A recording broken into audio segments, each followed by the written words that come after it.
ದೇವರ ನಾಮಕ್ಕೆ ಸ್ತೋತ್ರವಾಗಲಿ. ಇವತ್ತಿನ ದಿನದಲ್ಲಿ ಆರಿಸಿಕೊಂಡಂಥ ಅಂಶವು ಈ ರೀತಿಯಲ್ಲಿರ್ತದೆ. ಯವನಸ್ಥನಾದ ಗಾಯ. ಏನು ಹೆಸರು? ಗಾಯ ಅಂತಂದರೆ ಏನು ಅನ್ಕೋತೀರಿ? ಮತ್ತು ನನಗೆ ಗಾಯ ಆಗಿದೆ ಎಂಬುದಾಗಿ ಅನ್ಕೋಬೇಡಿ. ಹೆಸರೇ ಗಾಯ. ಏನು ಹೆಸರು? ಯವನಸ್ಥನಾದ ಗಾಯನಿಂದ ಆತ್ಮೀಯ ವಿಷಯಗಳು. ಈ ಯವನಸ್ಥನಾದ ಗಾಯ ಯಾರು ಎಂಬುದಾಗಿ ಬೈಬಲಲ್ಲಿ ಅನೇಕ ವಿಷಯಗಳು ಬರೆಯಲ್ಪಟ್ಟಿದೆ. ನಮ್ಮ ಬೈಬಲಲ್ಲಿ ಅಧ್ಯಯನ ಮಾಡಿದ್ರೆ ಗಾಯ ಎಂಬ ವ್ಯಕ್ತಿಗಳು 3-4 ಜನ ಕಾಣ್ತಾರೆ, ಕೇವಲ ಹೊಸ ಒಡಂಬಡಿಕೆಯಲ್ಲಿ ಮಾತ್ರ. ಬೈಬಲಲ್ಲಿ ಗಾಯ ಎಂಬ ವ್ಯಕ್ತಿಗಳು ಯಾರ್ಯಾರಿದ್ದಾರೆ ಎಂಬುದಾಗಿ ನಾವು ಬೈಬಲಲ್ಲಿ ಅಧ್ಯಯನ ಮಾಡಿದರೆ 3-4 ಜನ ಸಿಗ್ತಾರೆ. ಆದರೆ ಒಂದು ವ್ಯಕ್ತಿಯ ಬಗ್ಗೆ ಮಾತ್ರ ನಾವು ಇವತ್ತು ನೋಡಿಕೊಳ್ಳೋಣ. ಈ ವ್ಯಕ್ತಿ ನಮಗೆ ಎಲ್ಲಿ ಸಿಗ್ತಾನೆ ಎಂಬುದಾಗಿ ನಾವು ಅಧ್ಯಯನ ಮಾಡೋಕ್ಕೆ ಪ್ರಾರಂಭ ಮಾಡಿದ್ದೀರಿ. ಯೋಹಾನ ಬರೆದ 3ನೇ ಪತ್ರಿಕೆ 1ನೇ ಅಧ್ಯಾಯ ಇರುತ್ತೆ, 14 ವಚನಗಳಿರ್ತವೆ. 1ನೇ ಅಧ್ಯಾಯ ಇರುತ್ತೆ, 14 ವಚನಗಳಿರ್ತವೆ. ಈ ಯೋಹಾನನು ಯಾರು ಎಂಬುದಾಗಿ ನಾವು ನೋಡಿದ್ದೀಯಾದರೆ, ಅಪೋಸ್ತಲನಾಗಿರುವಂಥ 12 ಮಂದಿ ಜನರಲ್ಲಿ ಯೇಸು ಕ್ರಿಸ್ತನಿಗೆ ಅತ್ಯಂತ ಪ್ರಿಯ ಭಕ್ತನು, ಪ್ರೀತಿಯ ಶಿಷ್ಯನು ಯಾರು ಎಂಬುದಾಗಿ ಹೇಳಿದರೆ ಆತನು ಯಾರು? ಯೋಹಾನನು ಎಂಬುದಾಗಿ. ಈ ಯೋಹಾನನು ಬೈಬಲಲ್ಲಿ 5 ಪುಸ್ತಕಗಳನ್ನು ಬರೆದಿದ್ದಾನೆ. ಬೈಬಲಲ್ಲಿ 5 ಪುಸ್ತಕಗಳನ್ನು ಬರೆದಿದ್ದಾನೆ. 1ನೇದು ಯೋಹಾನ ಬರೆದ ಸುವಾರ್ತೆ, ತದನಂತರ 1ನೇ ಯೋಹಾನ, 2ನೇ ಯೋಹಾನ, 3ನೇ ಯೋಹಾನ ಪ್ಲಸ್ ಪ್ರಕಟಣೆ ಗ್ರಂಥ. ಯಾವುದ್ಯಾವುದು? ಯೋಹಾನ ಬರೆದ ಸುವಾರ್ತೆ, 1ನೇ ಯೋಹಾನ, 2ನೇ ಯೋಹಾನ, 3ನೇ ಯೋಹಾನ ಪ್ಲಸ್ ಪ್ರಕಟಣೆ. 5 ಪುಸ್ತಕಗಳನ್ನು ಈ ಅಪೊಸ್ತಲನಾಗಿರುವಂಥ ಯೋಹಾನ ಬರೆದಿದ್ದಾನೆ. ಈ 3ನೇ ಪತ್ರಿಕೆಯಲ್ಲಿ ನಾವು ಏನು ನೋಡ್ತೀವಿ ಎಂಬುದಾಗಿ ನೋಡಿದರೆ, ಈ 3ನೇ ಪತ್ರಿಕೆಯಲ್ಲಿ 3 ವ್ಯಕ್ತಿಗಳು ಸಿಗ್ತಾರೆ. ಎಷ್ಟು ಜನ? 3 ವ್ಯಕ್ತಿಗಳು. 3 ವ್ಯಕ್ತಿಗಳನ್ನು ಒಬ್ಬೊಬ್ಬರನ್ನ ಒಂದೊಂದು ತರಗತಿಯಲ್ಲಿ ನಾವು ಕಲಿತುಕೊಳ್ಳೋದಕ್ಕೆ ಪ್ರಯತ್ನ ಮಾಡೋಣ. ಇವರಿಂದ ನಾವು ಒಳ್ಳೆಯ ಗುಣಪಾಠಗಳನ್ನು ಕಲಿಯುವಂಥ ವಿಷಯಗಳು ಬೈಬಲಲ್ಲಿ ಬರೆಯಲ್ಪಟ್ಟಿದೆ. ಮೊದಲನೇದಾಗಿ ಯಾರ ಬಗ್ಗೆ ನೋಡೋಣ ಇವತ್ತಿನಂತಂದರೆ, ಗಾಯನ ಬಗ್ಗೆ. ಯಾರ ಬಗ್ಗೆ? ಗಾಯನು. ಈತನು ಯಾರು ಎಂಬುದಾಗಿ 3ನೇ ಯೋಹಾನ ಬರೆದ ಪತ್ರಿಕೆ 1ನೇ ಅಧ್ಯಾಯ ಮೊದಲಿನಿಂದ ಓದಿಕೊಳ್ಳೋಣ. 1ನೇ ಅಧ್ಯಾಯ ಇರುತ್ತೆ, ಮೊದಲನೇ ವಚನದಿಂದ ಓದಿಕೊಳ್ಳೋಣ.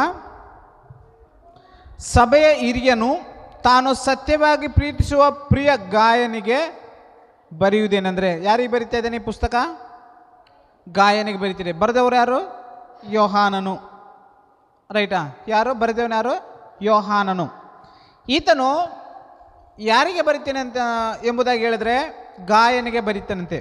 ಈ ಗಾಯನ ಯಾವ ರೀತಿಯಲ್ಲಿ ಇದ್ದಾನೆ ನೋಡಿ, 2ನೇ ವಚನ ಓದಿಕೊಳ್ಳೋಣ. ಪ್ರಿಯನೇ, ನೀನು ಆತ್ಮೀಯ ವಿಷಯದಲ್ಲಿ ಅಭಿವೃದ್ಧಿ ಹೊಂದಿರೋ ಪ್ರಕಾರ ಎಲ್ಲ ವಿಷಯಗಳಲ್ಲಿಯೂ ಅಭಿವೃದ್ಧಿ ಹೊಂದಿ ಸುಕ್ಷೇಮವಾಗಿರಬೇಕೆಂದು ಪ್ರಾರ್ಥಿಸುತ್ತೇನೆ ಎಂಬುದಾಗಿ ಬರೆಯಲ್ಪಟ್ಟಿದೆ. ಇಲ್ಲಿ ಎಲ್ಲರನ್ನ ಶಬ್ದವಾಗಿ ಗಮನವಿಟ್ಟು ಕೇಳಿ.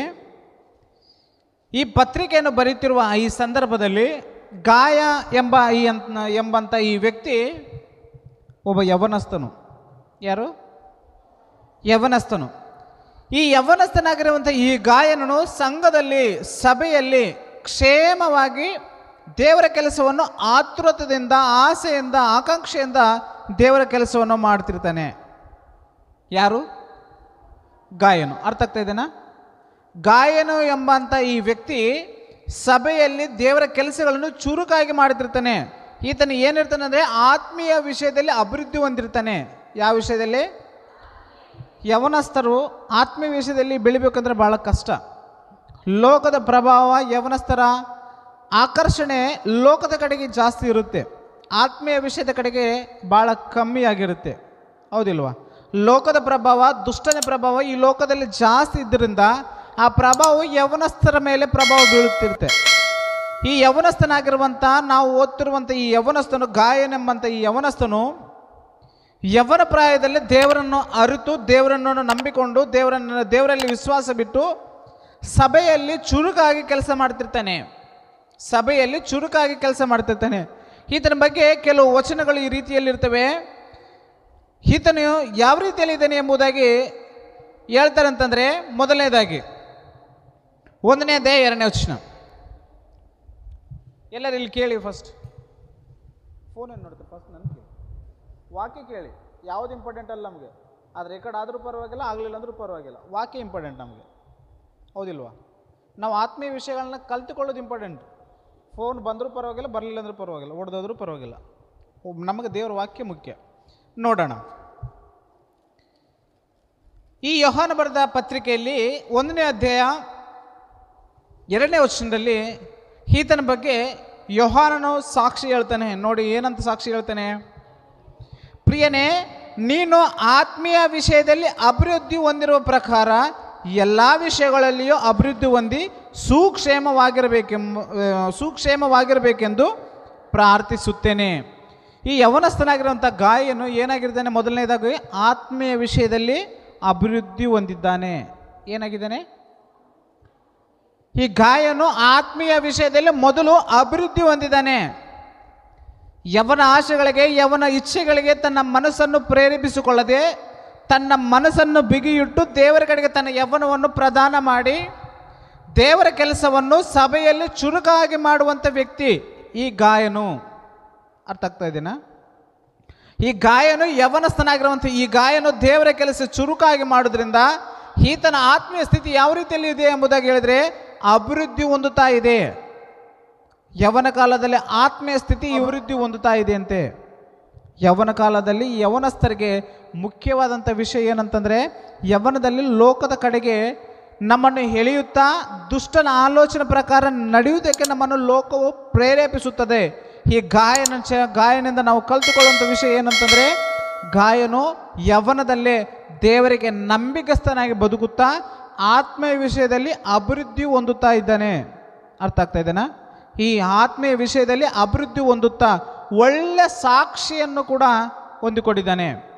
ಯಾವಾಗಲೂ ಯವನಸ್ಥರು ಸಭೆಯಲ್ಲಿ ಆಕ್ಟಿವ್ ಆಗಿ ಚುರುಕಾಗಿ ಕೆಲಸ ಮಾಡುತ್ತಾರೋ ಸಭೆಯ ಹಿರಿಯರು, ದೊಡ್ಡವರು, ಪಾಸ್ಟರ್ಸ್ ಎಲ್ಲ ಏನು ಮಾಡ್ತಾರೆ ಅಂದರೆ ಆ ಯವನಸ್ಥರಾಗಿರುವಂಥ ಆ ವ್ಯಕ್ತಿಗಳಿಗೋಸ್ಕರ ಪ್ರಾರ್ಥನೆ ಮಾಡ್ತಾರೆ. ಅವರು ಬೆಳೀಲಿ, ಅವರು ಇನ್ನೂ ಉನ್ನತ ಸ್ಥಿತಿಯಲ್ಲಿ ಇರಲಿ, ಅವರು ಕ್ಷೇಮವಾಗಿರಲಿ ಎಂಬುದಾಗಿ ದೊಡ್ಡವರು, ಹಿರಿಯರು, ಸಭೆ ಹಿರಿಯರು, ಪಾಸ್ಟರ್ಸ್ ಎಲ್ಲ ಪ್ರಾರ್ಥನೆ ಮಾಡ್ತಾರೆ.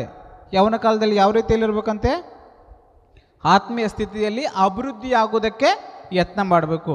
ನಾವೆಲ್ಲರೂ ಯವನಸ್ಥರು ತಾನೆ, ನಾವೆಲ್ಲರೂ ಯವ್ವನ ಕಾಲದಲ್ಲಿದ್ದೀವಿ. ನಮ್ಮ ಯವ್ವನ ಕಾಲದಲ್ಲಿರುವಂಥ ನಾವುಗಳು ಲೋಕದ ಆಶೆಗಳಿಗೆ ಏನಾದರೂ ಆಕರ್ಷಿತರಾಗ್ತಿದ್ದೇವ ಅಥವಾ ಆತ್ಮೀಯ ವಿಷಯದಲ್ಲಿ ನಾವು ಏನಾದರೂ ಅಭಿವೃದ್ಧಿ ಹೊಂದೋದಕ್ಕೆ ಯತ್ನ ಮಾಡ್ತಾ ಇದ್ದೀವ? ಅರ್ಥ ಮಾಡ್ಕೊಳ್ಳಿ. ನಾವು ಯವ್ವನ ಕಾಲದಲ್ಲಿ ಲೋಕದ ಆಶೆಗಳಿಗೆ ಏನಾದರೂ ಗಮನ ಕೊಟ್ಟು ನಮ್ಮ ಧ್ಯಾನ ಆ ಕಡೆ ತಿರುಗಿಸಿ ದೇವರನ್ನು ಮರೆಯುವ ಸ್ಥಿತಿಯಲ್ಲಿ ನಾವಿದ್ದೀವಾ? ಅಥವಾ ಗಾಯನ ಹಾಗೆ ನಾವು ಕೂಡ ಆತ್ಮೀಯ ಸ್ಥಿತಿಯಲ್ಲಿ ಅಭಿವೃದ್ಧಿ ಹೊಂದುವುದಕ್ಕೆ ಪ್ರಯತ್ನ ಮಾಡ್ತಾ ಇದ್ದೀವ? ನಮ್ಮನ್ನು ನಾವು ಪ್ರಶ್ನೆ ಮಾಡಬೇಕು. ಮೊದಲನೇದಾಗಿ ಗಾಯನು ಆತ್ಮೀಯ ವಿಷಯದಲ್ಲಿ ಏನಾಗಿದ್ದಾನೆ? ಅಭಿವೃದ್ಧಿ ಹೊಂದಿದ್ದಾನೆ. ಈತನ ಅಭಿವೃದ್ಧಿ ಹೊಂದಿದ್ದರಿಂದ ಈತನಿಗೋಸ್ಕರ ಯೋಹಾನನು ಏನಂತ ಪ್ರಾರ್ಥನೆ ಮಾಡ್ತಾನೆ? ನೀನು ಸುಕ್ಷೇಮವಾಗಿರಬೇಕೆಂದು ಎಲ್ಲ ವಿಷಯದಲ್ಲೂ ಕೂಡ ನೀನು ಅಭಿವೃದ್ಧಿ ಹೊಂದಿರಬೇಕು ಎಂಬುದಾಗಿ ಬರೆಯಲ್ಪಟ್ಟಿದೆ. ಅಭಿವೃದ್ಧಿ ಹೊಂದಿದ್ದಕ್ಕೆ ಕಾರಣದಿಂದ ಈತನಿಗೋಸ್ಕರ ಹಿರಿಯರು ಏನು ಮಾಡ್ತಾರೆ? ಯೋಹಾನನು ಏನು ಮಾಡ್ತಾನೆ? ಪ್ರಾರ್ಥನೆ ಮಾಡ್ತಾನೆ, ನೀನು ಎಲ್ಲ ವಿಷಯಗಳಲ್ಲಿ ಅಭಿವೃದ್ಧಿ ಹೊಂದಿರಬೇಕು ಎಂಬುದಾಗಿ ಪ್ರಾರ್ಥನೆ ಮಾಡ್ತಾನೆ. ಎರಡನೇದಾಗಿ 3ನೇ ವಚನ ಓದಿಕೊಳ್ಳೋಣ. ನನ್ನ ಬಳಿಗೆ ಬಂದು ನಿನ್ನಲ್ಲಿರುವ ಸತ್ಯವನ್ನು ಕುರಿತು ತಿಳಿಸಿ ನೀನು ಸತ್ಯವಂತನಾಗಿ ನಡೆಯುವವನು ಎಂದು ಹೇಳುವಾಗ ನಾನು ಬಹಳ ಸಂತೋಷ ಪಡುತ್ತೇನೆ ಎಂಬುದಾಗಿ ಬರೆಯಲ್ಪಟ್ಟಿದೆ. ಎರಡನೇ ವಿಷಯದಾಗಿ ಗಾಯನ ಬಗ್ಗೆ ಸಾಕ್ಷಿ ಏನಿದೆ ಎಂಬುದಾಗಿ ಹೇಳಿದ್ರೆ ಸತ್ಯವನ್ನು ಅನುಸರಿಸಿ ನಡೆಯುತ್ತಿರ್ತಾನೆ. ಏನಂತೆ? ಸತ್ಯವನ್ನು ಅನುಸರಿಸಿ ನಡೆಯುತ್ತಾನೆ. ಸತ್ಯ ಅಂದರೆ ಯೋಹಾನ ಬರೆದ ಸುವಾರ್ತೆ 17 ನೋಡಿ. ಇವರನ್ನು ಸತ್ಯದಲ್ಲಿ ಸೇರಿಸಿ ಪ್ರತಿಷ್ಠಿಪಡಿಸು, ನಿನ್ನ ವಾಕ್ಯವೇ ಸತ್ಯವು. ವಾಕ್ಯ ಅಂತಂದರೆ ಯಾರು? ಯೋಹಾನ ಬರೆದ ಸುವಾರ್ತೆ 1:1 ಆದಿಯಲ್ಲಿ ವಾಕ್ಯವಿತ್ತು. ಯಾರಿತ್ತು? ದೇವರ ಬಳಿ ಇತ್ತು. ಆ ವಾಕ್ಯವೇನಾಗಿತ್ತಂತೆ? 14ನೇ ವಚನದಲ್ಲಿ. 1ನೇ ಅಧ್ಯಾಯ 1ನೇ ವಚನ ಓದಿಕೊಂಡು 14ನೇ ವಚನ ತಕ್ಕ ಹೋಗೋಣ. ಯೋಹಾನ ಬರೆದ ಸುವಾರ್ತೆ 1ನೇ ಅಧ್ಯಾಯ 1ನೇ ವಚನ.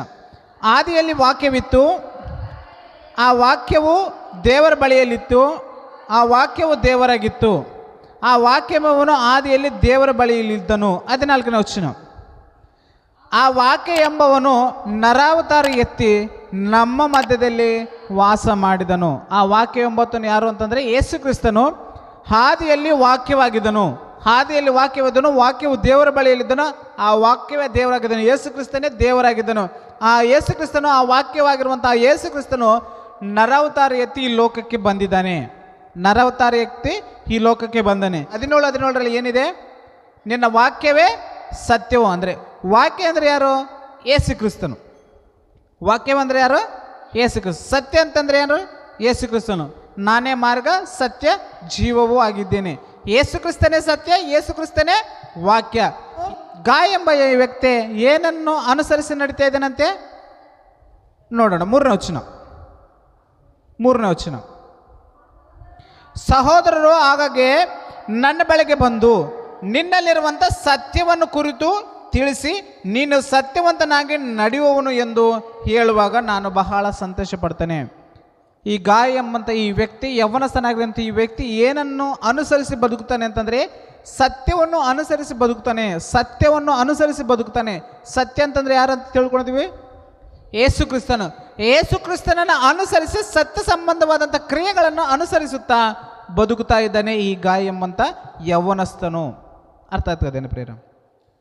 ಮೊದಲನೇ ಪಾಯಿಂಟ್ ಏನು ನೋಡಿದ್ವಿ? ಈ ಯೌವನಸ್ಥನ ಈ ಗಾಯನು ಏನಾಗಿದ್ದಾನೆ? ಆತ್ಮೀಯ ವಿಷಯದಲ್ಲಿ ಅಭಿವೃದ್ಧಿ ಹೊಂದುತ್ತಾ ಇದ್ದಾನೆ. ಏನು ಮಾಡ್ತಾ ಇದ್ದಾನೆ? ಆತ್ಮೀಯ ವಿಷಯದಲ್ಲಿ ಅಭಿವೃದ್ಧಿ ಹೊಂದುತ್ತಾ ಇದ್ದಾನೆ. 2ನೇದರಲ್ಲಿ ಏನಾಗಿದೆ? ಸತ್ಯವನ್ನು ಅನುಸರಿಸಿ ನಡೀತಿದ್ದಾನೆ. ಸತ್ಯದಲ್ಲಿ ಸ್ಥಿರನಾಗಿ ನಿಂತಿದ್ದಾನೆ. ಸತ್ಯವನ್ನು ಅನುಸರಿಸಿ ನಡೀತಾ ಇದ್ದಾನೆ. ಯಾರು? ಯೌವನಸ್ಥನಾಗಿರುವಂಥ ಗಾಯನು. ನಾವು ಈ ಗಾಯನಿಂದ ಏನು ಕಲ್ತ್ಕೊಳ್ಬೇಕು ಅಂತಂದರೆ, ಯೌವನ ಕಾಲದಲ್ಲಿ ಆತ್ಮೀಯ ವಿಷಯಗಳಿಗೆ ನಾವು ಆಕರ್ಷಿತರಾಗಬೇಕು. ಪ್ಲಸ್ ಯೌವನ ಕಾಲದಲ್ಲಿ ಸತ್ಯಕ್ಕೆ ಸಂಬಂಧ ಹಾಗೆ ದೇವರಿಗೆ ಸಂಬಂಧವಾದ ಕ್ರಿಯೆಗಳಿಂದ ನಾವು ನಮ್ಮ ಪ್ರವರ್ತನೆಯನ್ನು ತಿದ್ದಿಕೊಳ್ಳಬೇಕು. ನಮ್ಮ ಪ್ರವರ್ತನೆಯನ್ನು ನೋಡಿಕೊಳ್ಳಬೇಕು. ನಮ್ಮ ಪ್ರವರ್ತನೆಯನ್ನು ಗಮನ ಹರಿಸಬೇಕು. ಯೌವನ ಕಾಲದಲ್ಲಿ ಸತ್ಯ ವಿಷಯದಲ್ಲಿ ನಾವು ಭದ್ರವಾಗಿ ಹಿಡ್ಕೊಂಡು, ಸತ್ಯವನ್ನು ಬಲವಾಗಿ ಹಿಡ್ಕೊಂಡು ಅದರಲ್ಲಿ ಸ್ಥಿರಚಿತ್ತರಾಗಿ ಇರಬೇಕು. ಯಾರ ಹಾಗೆ? ಗಾಯನ ಹಾಗೆ. ನೆಕ್ಸ್ಟ್ 3ನೇ ವಿಷಯ, 4ನೇ ವಚನ ನೋಡೋಣ.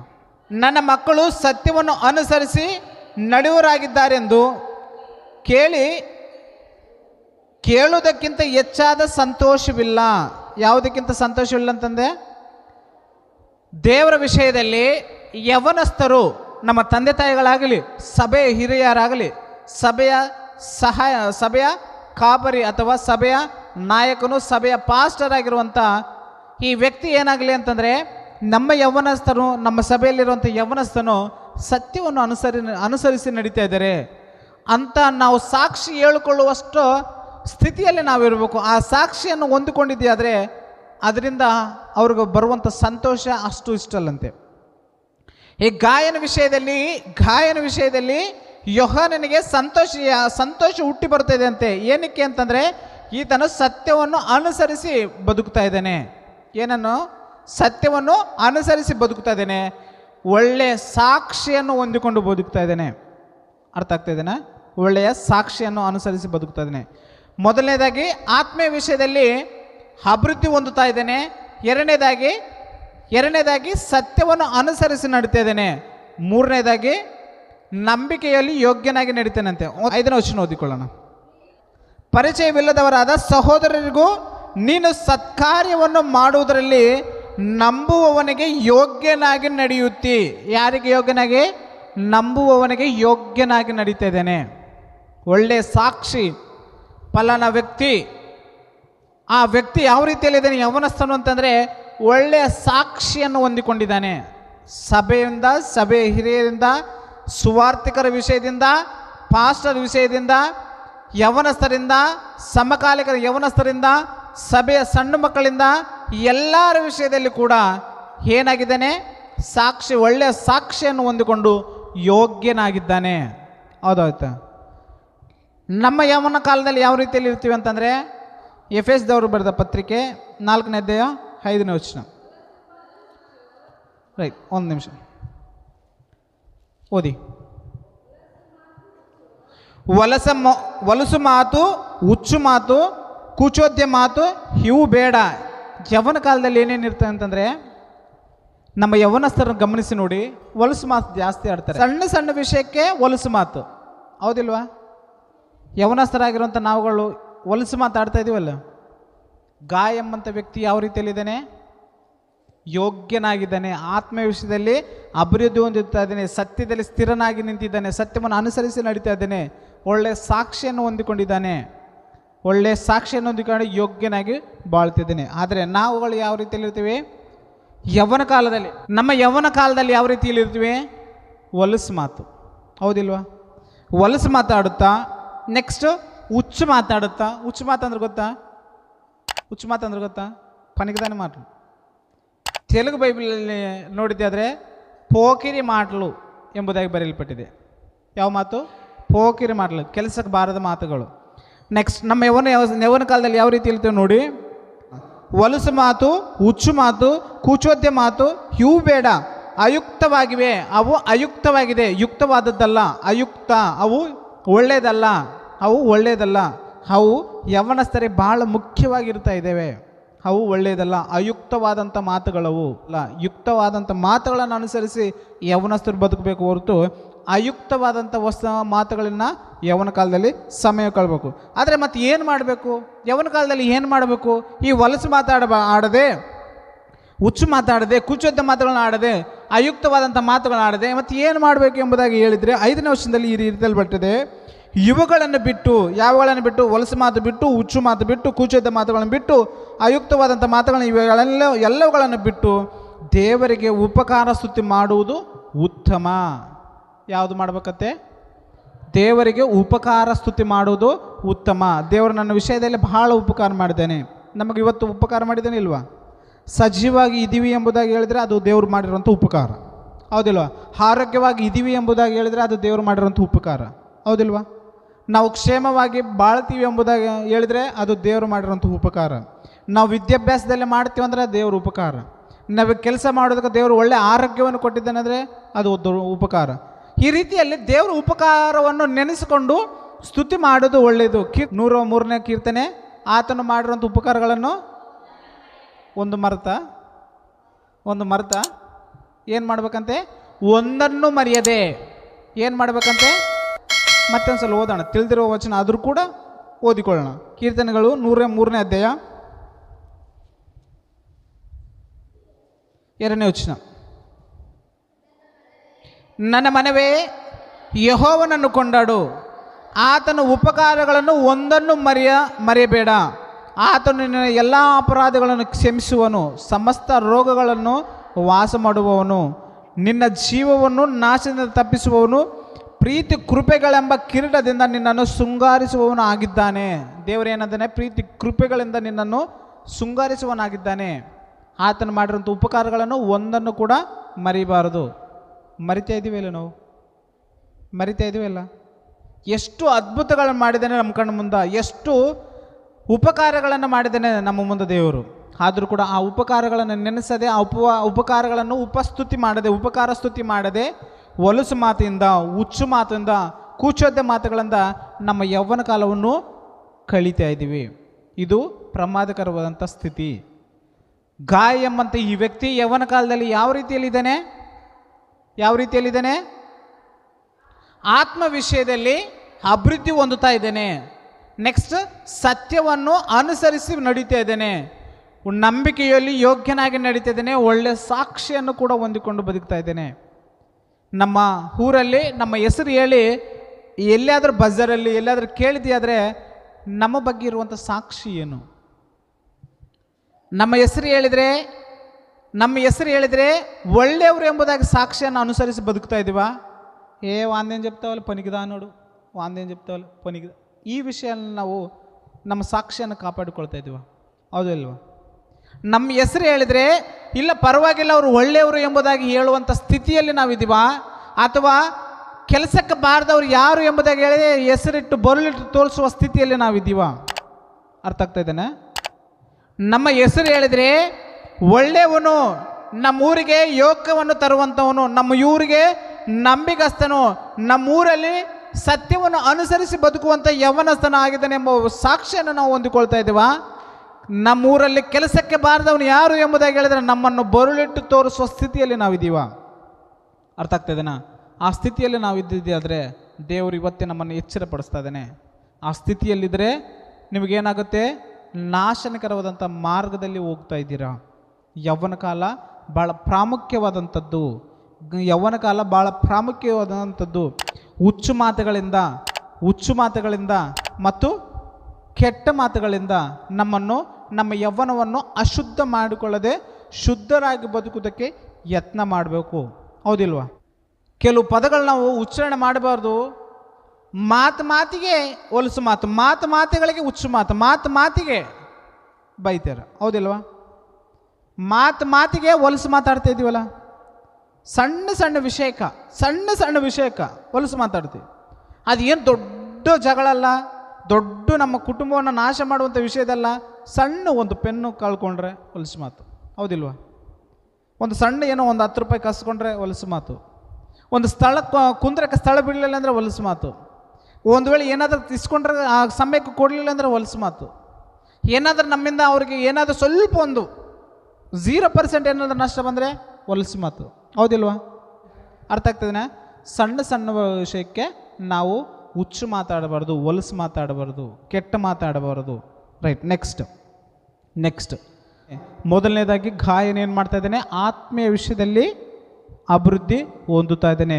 ಗಾಯನಿಂದ ನಾವು ಕಲ್ತುಕೊಳ್ಳುವಂಥ ವಿಷಯ ಏನಂತಂದರೆ, ಯೌವನ ಕಾಲದಲ್ಲಿ ನಮ್ಮ ಗಮನವನ್ನು ಆತ್ಮೀಯ ಸ್ಥಿತಿ ಕಡೆಗೆ, ಆತ್ಮೀಯ ವಿಷಯದ ಕಡೆಗೆ ನಮ್ಮ ಗಮನವನ್ನು ಹರಿಸಬೇಕು, ನಮ್ಮ ಗಮನವನ್ನು ಕೊಡಬೇಕು, ನಮ್ಮ ಧ್ಯಾನವನ್ನು ಕೊಡಬೇಕು. ಹೊರತು ಯೌವನ ಕಾಲದಲ್ಲಿ ತುಚ್ಛವಾದಂಥ, ಕೆಲಸಕ್ಕೆ ಬಾರದಂಥ ಸುಖಭೋಗಗಳಿಗೆ, ಕಣ್ಣು ದೃಷ್ಟಿಗೆ ಆನಂದಕರವಾದಂಥ ವಿಷಯಗಳಲ್ಲಾಗಲು, ದೇಹಕ್ಕೆ ಆನಂದಕರವಾದಂಥ ವಿಷಯಗಳಲ್ಲಿ ನಾವು ನಿಮಗ್ನರಾಗಿ ಅದಕ್ಕೆ ಸಮಯವನ್ನು ಕೊಡುತ್ತಾ ಅದಕ್ಕೆ ಸಮಯವನ್ನು ಕಾಲಯಾಪನೆ ಮಾಡಿದೆಯಾದರೆ ನಮ್ಮ ಯೌವನವು ಯಾವ ರೀತಿಯಲ್ಲಿ ಕರಗುತ್ತಂತೆ? ಮೇಣದ ಬತ್ತಿ ಗೊತ್ತಾ? ಮೇಣದ ಬತ್ತಿ ರಾತ್ರಿ ಹಚ್ಚಿ ನೋಡಿ ಬೆಳಗಾಗೋಷ್ಟ್ರೊಳಗಿರುತ್ತಾ? ಮೇಣದ ಬತ್ತಿ ರಾತ್ರಿ ಹಚ್ಚಿ ನೋಡಿ ಬೆಳಗಾಗೋಷ್ಟ್ರೊಳಗಿರುತ್ತಾ? ಯೌವನ ಕಾಲವೆಂಬುದು ಕೂಡ ಮೇಣದ ಬತ್ತಿ ಹಾಗೆ. ಒಂದು ಸಲ ಯೌವನ ಕಾಲ ಪ್ರಾರಂಭವಾದರೆ ಮೇಣಬತ್ತಿದೆ ಹಾಗೆ ಕರಗು ಹೋಗುತ್ತೆ. ಯೌವನ ಕಾಲ ಭಾಳ ಪ್ರಾಮುಖ್ಯವಾದಂಥದ್ದು. ಏನು ಸಾಧನೆ ಮಾಡಬೇಕು, ಏನು ವಿಷಯದಲ್ಲಿ ಬಲವಾಗಿ ನಿಲ್ಲಬೇಕು ಅಂತಂದರೆ ಶಕ್ತಿ ಯೌವನ ಕಾಲದಲ್ಲಿ ಇರುತ್ತದೆ. ಹೌದಿಲ್ವಾ? ನಾವು ಏನಾದರೂ ದೇವರ ವಿಷಯದಲ್ಲಿ ಬಲವಾಗಿ ಕೆಲಸ ಮಾಡಬೇಕಂತಂದರೆ ನಮಗೆ ಶಕ್ತಿ ಯಾವಾಗಿರುತ್ತೆ? ಯೌವನ ಕಾಲದಲ್ಲಿ ಇರ್ತದೆ. ಅದೇ ಒಂದು ವಿಷಯ ಹೇಳ್ತೀನಿ. ಮುದುಕರಿಗೆ ಏನಾದರೂ ಭಾರವಾದಂಥ ಕೆಲಸ ಹೇಳಿದರೆ ಅವ್ರು ಮಾಡೋಕ್ಕೆ ಸಾಧ್ಯವಾಗುತ್ತಾ? ಮುದುಕರಿಗೆ ಏನಾದರೂ ಭಾರವಾದಂಥ ಕೆಲಸ ಹೇಳಿದರೆ ಸಾಧ್ಯವಾಗುತ್ತಾ? ಇಲ್ಲ. ಸಣ್ಣ ಮಕ್ಕಳಿಗೆ ಹೇಳಿದರೆ ಸಾಧ್ಯವಾಗುತ್ತಾ? ಹೌದಿಲ್ಲ. ಯೌವನ ಕಾಲದಲ್ಲಿ ಶಕ್ತಿ ಇರುತ್ತೆ, ಬುದ್ಧಿ ಇರ್ತದೆ, ಜ್ಞಾನವಾಗಿರ್ತದೆ. ಮಕ್ಕಳಿಗೆ ಅಷ್ಟು ಜ್ಞಾನವಿರಲ್ಲ, ಮುದುಕರಿಗೂ ಕೂಡ ಅಷ್ಟು ಜ್ಞಾನವಿರಲ್ಲ. ಅವರು ಕೂಡ 60 ವರ್ಷಗಳು ದಾಟಿದ ತಕ್ಷಣ ಅವರು ಕೂಡ ಕೆಲವೊಂದು ಮರು ಅನ್ನೋದು ಬರುತ್ತೆ. ಹೌದಿಲ್ವಾ? ಯೌವನ ಕಾಲ ಎಂಬುದು ಬಹಳ ಪ್ರಾಮುಖ್ಯವಾದದ್ದು. ಈ ವಿಷಯದಲ್ಲಿ ನಮಗೆ ಶಕ್ತಿ ಇದೆ, ಬಲವಿದೆ, ಬುದ್ಧಿ ಇದೆ, ಜ್ಞಾನವಿದೆ. ನಾವು ಏನೇನರಲ್ಲಿ ನಿಮಗ್ನರಾಗಬೇಕು ಎಂಬುದಾಗಿ ಇದು ಫಿಲಿಪ್ಪಿ ಪತ್ರಿಕೆಯಲ್ಲಿ ಬರೆಯಲ್ಪಟ್ಟಿದೆ ನೋಡಿ. ಫಿಲಿಪ್ಪಿ ಪತ್ರಿಕೆ 1ನೇ ಅಧ್ಯಾಯ 9ನೇ ವಚನ. ಮತ್ತು ನಾನು ದೇವರನ್ನು ಪ್ರಾರ್ಥಿಸಿ ನಿಮ್ಮ ಪ್ರೀತಿಯು ಹೆಚ್ಚುತ್ತಾ ಪೂರ್ಣ ಜ್ಞಾನ ವಿವೇಕಗಳಿಂದ ಕೂಡಿ ಉತ್ತಮ ಕಾರ್ಯಗಳು ಯಾವ್ಯಾವು ಎಂದು ನೀವು ವಿವೇಚಿಸುವರಾಗಬೇಕೆಂತಲೂ ಕ್ರಿಸ್ತನ ಬರುವ ದಿನದಲ್ಲಿ ನೀವು ಸರಳವಾಗಿಯೂ ನಿರ್ಮಲವಾಗಿಯೂ ಕ್ರಿಸ್ತನ ಮೂಲಕವಾಗಿರುವ ಸುನೀತಿ ಎಂಬ ಫಲದಿಂದ ತುಂಬಿದವರಾಗಿ ಕಾಣಿಸಿಕೊಂಡು ದೇವರಿಗೆ ಘನತೆಯು ಸ್ತೋತ್ರವು ತರಬೇಕೆಂತಲೂ ಬೇಡಿಕೊಳ್ಳುತ್ತಾ ಇದ್ದೇನೆ. ಯೌವನ ಕಾಲದಲ್ಲಿ ಯಾವ ರೀತಿಯಲ್ಲಿ ಇರಬೇಕಂತಂದರೆ, ಯಾವ ರೀತಿಯಲ್ಲಿ ಇರ್ತಾನೆ ಅಂದರೆ, ಪ್ರೀತಿ ವಿಷಯದಲ್ಲಿ, ದೇವರ ಕೆಲಸದ ವಿಷಯದಲ್ಲಿ, ದೇವರ ಮೇಲೆ ಪ್ರೀತಿ ತೋರಿಸುವ ವಿಷಯದಲ್ಲಿ, ಆತ್ಮೀಯ ಸಹವಾಸದಲ್ಲಿ ಆತ್ಮೀಯ ಪ್ರೀತಿಯನ್ನು ತೋರಿಸುತ್ತಾ ಆ ಪ್ರೀತಿಯಲ್ಲಿ ಒಬ್ಬರನ್ನು ಪ್ರೀತಿ ಮಾಡುತ್ತಾ, ಪ್ರೀತಿ ಅಂತಂದರೆ ಲೋಕದ ವಿಷಯದಲ್ಲಿ ಪ್ರೀತಿ ಅಂತ ತಿಳ್ಕೊಬೇಡಿ. ಆತ್ಮೀಯ ವಿಷಯದಲ್ಲಿರುವಂಥ ಪ್ರೀತಿ, ಆತ್ಮೀಯ ವಿಷಯದಲ್ಲಿರುವಂಥ ಪವಿತ್ರವಾದಂಥ ಪ್ರೀತಿ, ಲೋಕದ ವಿಷಯದಲ್ಲಿರುವಂಥ ಪ್ರೀತಿ ಕಾಮಕರವಾದಂಥ ಪ್ರೀತಿ, ಆ ದೇವರ ವಿಷಯದಲ್ಲಿರುವಂಥ ಪ್ರೀತಿ ಆತ್ಮೀಯವಾದಂಥ ಪವಿತ್ರವಾದಂಥ ಪ್ರೀತಿ. ಈ ಪ್ರೀತಿಯಲ್ಲಿ ಹೆಚ್ಚೆಚ್ಚುತ್ತಾ ಬರಬೇಕು. ದೇವರ ವಿಷಯದಲ್ಲಿರುವಂಥ ಪ್ರೀತಿಯಲ್ಲಿ ಹೆಚ್ಚೆಚ್ಚುತ್ತಾ ಬರಬೇಕು. ಯೌವನ ಕಾಲದಲ್ಲಿ ಏನಾಗಬೇಕಂತಂದರೆ ಪೂರ್ಣ ಜ್ಞಾನ ವಿವೇಕಗಳಿಂದ ಕೂಡಬೇಕು. ಏನೇನು ಇರಬೇಕು? ಪೂರ್ಣ ಜ್ಞಾನ ವಿವೇಕಗಳಿಂದ ಕೂಡಿ ಉತ್ತಮ ಕಾರ್ಯಗಳು ಮಾಡಬೇಕು. ಅವು ಯಾವ್ಯಾವು ಅಂತಂದರೆ ವಿವೇಚಿಸುವವರಾಗಿರಬೇಕಂತಲೂ, ಕ್ರಿಸ್ತನ ಬರುವ ದಿನದಲ್ಲಿ ನೀವು ಸರಳವಾಗಿಯೂ ನಿರ್ಮಲವಾಗಿಯೂ ಕ್ರಿಸ್ತನ ಮೂಲಕವಾಗಿರುವ ಸುನೀತಿ ಎಂಬ ಫಲದಿಂದ ತುಂಬಿದವರಾಗಿ ದೇವರಿಗೆ ಕಾಣಿಸಿಕೊಳ್ಳಬೇಕು. ಯೌವನ ಕಾಲದಲ್ಲಿ ಯಾವ ರೀತಿಯಲ್ಲಿ ಇರಬೇಕು ಅಂತಂದರೆ ಸುನೀತಿ, ಪರಿಪೂರ್ಣವಾದಂಥ ಜ್ಞಾನ, ಪೂರ್ಣ ಜ್ಞಾನ ವಿವೇಕಗಳಿಂದ ಕೂಡಿರುವಂಥ ಜ್ಞಾನ, ಪ್ರೀತಿ ವಿಷಯದಲ್ಲಿ, ಆತ್ಮೀಯ ಪ್ರೀತಿ ವಿಷಯದಲ್ಲಿ ಹೆಚ್ಚೆಚ್ಚುತ್ತಾ ಬರಬೇಕು. ಯೌವನ ಕಾಲದಲ್ಲಿ ಸತ್ಯವನ್ನು ಅನುಸರಿಸುತ್ತಾ ಬದುಕಬೇಕು. ಆತ್ಮೀಯ ವಿಷಯದಲ್ಲಿ ಅಭಿವೃದ್ಧಿ ಹೊಂದುತ್ತಾ ಬರಬೇಕು. ಒಳ್ಳೆಯ ನಡತೆಯನ್ನು ಕಾಪಾಡಿಕೊಳ್ತಾ ಬರಬೇಕು. ನಿರ್ಮಲರಾಗಿ ಬದುಕಬೇಕು ಮತ್ತು ಯೋಗ್ಯನಾಗಿ ಬದುಕಬೇಕು. ಒಳ್ಳೆಯ ಸಾಕ್ಷಿಯಾಗಿ ಬದುಕಬೇಕು. ಗಾಯನಿಂದ ನಾವು ಏನೇನು ಕಲ್ತುಕೊಳ್ತಾ ಇದ್ದೀವಿ? ಯೌವನ ಕಾಲದಲ್ಲಿರುವಂಥ ಈ ಗಾಯನು ಆತ್ಮೀಯ ವಿಷಯದಲ್ಲಿ ಅಭಿವೃದ್ಧಿ ಹೊಂದುತ್ತಾ ಇದ್ದಾನೆ, ಸತ್ಯದಲ್ಲಿ ಅಭಿವೃದ್ಧಿ ಹೊಂದುತ್ತಾ ಇದ್ದಾನೆ, ಸತ್ಯದಲ್ಲಿ ಸ್ಥಿರವಾಗಿ ನಿಂತಿದ್ದಾನೆ, ನಂಬಿಕೆಯಲ್ಲಿ ಯೋಗ್ಯನಾಗಿ ನಿಂತಿದ್ದಾನೆ, ಒಳ್ಳೆಯ ಸಾಕ್ಷಿಯನ್ನು ಹೊಂದುತ್ತಾ ಇದ್ದಾನೆ. ಹುಚ್ಚು ಮಾತಿಗೆ, ಹೊಲಸು ಮಾತುಗಳಿಗೆ, ಕುಚೋದ್ಯ ಮಾತುಗಳಿಗೆ ಸಮಯವನ್ನು ಕೊಡದೆ ದೇವರಿಗೆ ಉಪಕಾರ ಸ್ತುತಿಗಳನ್ನು ಮಾಡೋದ್ರಲ್ಲಿ ನಿಮಗ್ನಾಗಿದ್ದಾನೆ. ಇನ್ನು ಕೆಳಗಡೆ ಹೋದರೆ ಸತ್ಕ್ರಿಯೆಗಳನ್ನು ಮಾಡುವುದರಲ್ಲಿ ಆಸಕ್ತನಾಗಿರ್ತಾನೆ. ಆ ವಚನ ಒಂದು ಸಲ ಓದಿಕೊಳ್ಳೋಣ. 8ನೇ ವಚನ. ಆದಾದ್ದರಿಂದ ನಾವು ಸತ್ಯಕ್ಕೆ ಸಹಕಾರಿಗಳಂತೆ ಅಂಥವರನ್ನು ಸೇರಿಸಿಕೊಳ್ಳುವ ಹಂಗಿನಲ್ಲಿದ್ದೇವೆ. ಸತ್ಯಕ್ಕೆ ಸಂಬಂಧಿಸಿದಂಥ ಪ್ರತಿಯೊಬ್ಬರನ್ನು ಸೇರಿಸಿಕೊಳ್ಳುವಂಥ ಹಂಗಿನಲ್ಲಿರಬೇಕು. ಸತ್ಯವಾಕ್ಯವನ್ನು ಯಾರು ಸುವಾರ್ತೆ ಸಾರುವುದಕ್ಕೆ ಯತ್ನ ಮಾಡ್ತಾ ಇದ್ದಾರೋ, ಸತ್ಯವಾಕ್ಯವನ್ನು ಯಾರು ಒತ್ತುಕೊಂಡು ಬರ್ತಾ ಇದ್ದಾರೋ ಅವರಿಗೆ ನಾವು ಏನಾಗಬೇಕಂತಂದರೆ ಸಹಕಾರಿಗಳಾಗಬೇಕು. ಸತ್ಯವಾಕ್ಯವನ್ನು ಯಾರು ಪ್ರಚುರ ಪಡ್ತಾರೋ, ದೇವರ ಕೆಲಸಕ್ಕೆ ಯಾರು ಇಷ್ಟಪೂರ್ವಕವಾದಂಥ ರೀತಿಯಲ್ಲಿ ಮಾಡೋದಕ್ಕೆ ಮುಂಬರ್ತಾರೋ ಅವರುಗಳಿಗೆ ನಾವು ಏನಾಗಬೇಕಂದ್ರೆ ಸಹಕಾರಿಗಳಾಗಬೇಕು. ಏನಾಗಬೇಕು? ಸಹಕಾರಿಗಳಾಗಬೇಕು. ಆತ್ಮೀಯ ವಿಷಯದಲ್ಲಿ ಅಭಿವೃದ್ಧಿ ಹೊಂದಬೇಕು, ಸತ್ಯದಲ್ಲಿ ಸ್ಥಿರವಾಗಿ ನಿಲ್ಲಬೇಕು, ನಂಬಿಕೆಯಲ್ಲಿ ಯೋಗ್ಯನಾಗಿ ನಿಲ್ಲಬೇಕು, ಒಳ್ಳೆ ಸಾಕ್ಷಿಯನ್ನು ಹೊಂದಬೇಕು. ಹುಚ್ಚು ಮಾತುಗಳಿಗೆ, ಕುಚೋದ್ಯ ಮಾತುಗಳಿಗೆ, ಹೊಲಸು ಮಾತುಗಳಿಗೆ ದೂರವಾಗಿದ್ದು ನಾವು ಯಾವಾಗಲೂ ದೇವರಿಗೆ ಉಪಕಾರ ಸ್ತುತಿ ಮಾಡುತ್ತಾ ಸತ್ಯಕ್ಕೆ ಸಹಕಾರಿಗಳಾಗಿ ಯೌವನ ಕಾಲದಲ್ಲಿ ಬದುಕಬೇಕು. ಈ ರೀತಿಯಲ್ಲಿ ಬದುಕಿದರೆ ದೇವರು ನಮ್ಮ ಯೌವನ ಕಾಲವನ್ನು ಯೌವನ ಕಾಲದಲ್ಲಿ ಮೆಚ್ಚಿಕೊಂಡು ಏನು ಮಾಡ್ತಾನೆ? ಲೋಕಕ್ಕೆ ನಮ್ಮ ವಿಶ್ವಾಸವನ್ನು ಕಾಪಾಡಿಕೊಂಡು ಸತ್ತು ಹೋದ ನಂತರ ಪರಲೋಕದಲ್ಲಿ ಒಂದು ಉತ್ತಮವಾದಂಥ ಕಿರೀಟವನ್ನು ಧಾರಣೆ ಮಾಡ್ತಾನೆ. ಉತ್ತಮವಾದಂಥ ಕಿರೀಟದ ಯಾವ ರೀತಿಯಲ್ಲಿರ್ತದೋ ಕೂಡ ನಾವು ಊಹಿಸೋಕ್ಕೂ ಕೂಡ ಆಗಲಾರ್ದಷ್ಟು ಅದ್ಭುತವಾದಂಥ ಜೀವಮಾಲೆ ಎಂಬನ್ನು ದೇವರು ನಮಗೆ ದಯಪಾಲಿಸಿಕೊಡ್ತಾನೆ. ಯೌವನ ಕಾಲದಲ್ಲಿ ನಾವು ಭದ್ರತೆಯಿಂದ ಬದುಕಬೇಕು. ಯೌವನ ಕಾಲದಲ್ಲಿ ನಾವು ನಮ್ಮ ನಡತೆಯನ್ನು ನೋಡಿಕೊಳ್ಳಬೇಕು. ಶ್ರದ್ಧೆಯಿಂದ ನೋಡಿಕೊಂಡು ನಾವು ಆತ್ಮೀಯ ವಿಷಯಗಳಿಗೆ ಗಮನ ಹರಿಸಬೇಕು. ದೇವರ ಕೆಲಸಕ್ಕೆ ನಾವು ಗಮನ ಹರಿಸಬೇಕು. ದೇವರ ವಿಷಯಕ್ಕೆ ನಾವು ಗಮನ ಹರಿಸಬೇಕು. ಇಲ್ಲವಾದರೆ ನಾವು ಏನಾಗ್ತೀವಿ? ನಾಶನಕರವಾದಂಥ ಮಾರ್ಗದಲ್ಲಿ ಇದ್ದು ಅತಿ ಬೇಗನೆ ಕೂಡ ನಾವು ಮರಣವನ್ನು ಹೊಂದಿಕೊಳ್ತೀವಿ. ಅತಿ ಕಠಿಣವಾದಂಥ ಶಿಕ್ಷೆಯನ್ನು ಕೂಡ ನಾವು ಹೊಂದಿಕೊಳ್ಳುವ ರೀತಿಯಲ್ಲಿರ್ತದೆ. ಆದ್ದರಿಂದ ನಾವು ಯೌವನಸ್ಥರಾಗಿದ್ದ ನಾವುಗಳೆಲ್ಲರೂ ಸೇರಿ ಈ ಗಾಯನ ಹಾಗೆ ಆತ್ಮೀಯ ವಿಷಯದಲ್ಲಿ ಅಭಿವೃದ್ಧಿ ಹೊಂದಬೇಕು, ಸತ್ಯದಲ್ಲಿ ಸ್ಥಿರವಾಗಿ ನಿಲ್ಲಬೇಕು, ಒಳ್ಳೆ ಸಾಕ್ಷಿಯಾಗಿ ಯೋಗ್ಯನಾಗಿ ಹುಚ್ಚು ಮಾತುಗಳ ದೂರವಾಗಿದ್ದು ನಮ್ಮ ಪವಿತ್ರತೆಯನ್ನು ನಿರ್ಮಲತೆಯನ್ನು ಕಾಪಾಡಿಕೊಳ್ಳುವ ಸ್ಥಿತಿಯಲ್ಲಿ ಇರಬೇಕು. ನಮ್ಮ ಊರಿನ ಹಿರಿಯರು ದೊಡ್ಡವರು ನಮ್ಮ ಹೆಸರು ಹೇಳಿದ್ರೆ ಯಾವ ರೀತಿಯಲ್ಲಿ ಇರಬೇಕು? ಸಾಕ್ಷಿ. ನಮ್ಮ ಹೆಸರು ಹೇಳಿದರೆ ಅವನು ಒಳ್ಳೆಯ ವ್ಯಕ್ತಿ, ದೇವರಿಗೆ ಸಂಬಂಧವಾದಂಥ ವಿಷಯದಲ್ಲಿ ಅವನು ಚುರುಕಾಗಿ ಕೆಲಸ ಮಾಡ್ತಾನೆ, ಅವಳು ಚುರುಕಾಗಿ ಕೆಲಸ ಮಾಡ್ತಾನೆ ಎಂಬ ಸಾಕ್ಷಿಯನ್ನು ಹೊಂದಬೇಕು. ಹೊರತು ಕೆಲಸಕ್ಕೆ ಬಾರದವನು ಯಾರು ಎಂಬುದಾಗಿ ಹೇಳಿದರೆ ನಮ್ಮ ಬರುಳಿಟ್ಟು ನಮ್ಮನ್ನು ತೋರಿಸುವ ಹಾಗೆ ನಮ್ಮ ಯೌವನ ಕಾಲದ ಸ್ಥಿತಿಯಲ್ಲಿ ನಾವು ಇರಬಾರದು. ಅರ್ಥ ಆಯ್ತಾ? ಯೌವನ ಕಾಲದಲ್ಲಿ ದೇವರಿಗೆ ಮೆಚ್ಚುಗೆಯಾದಂಥ ರೀತಿಯಲ್ಲಿ ಬದುಕುತ್ತಾ ದೇವರನ್ನು ಉಪಕಾರ ಸ್ತುತಿ ಮಾಡುತ್ತಾ ಯಾವಾಗಲೂ ದೇವರಿಗೆ ಮಹಿಮೆಕರವಾದಂಥ ರೀತಿಯಲ್ಲಿ ಬದುಕುವುದಕ್ಕೆ ಯತ್ನ ಮಾಡಬೇಕು. ಅರ್ಥ ಆಯ್ತಾ? ಈ ವಾಕ್ಯವನ್ನು ದೇವರು ನಮ್ಮ ಆತ್ಮೀಯ ಲಾಭಕ್ಕೆ ಆಶ್ವಾಸಿ ಕಾದಿ ಕಾಪಾಡಲಿ. ಆಮೆನ್.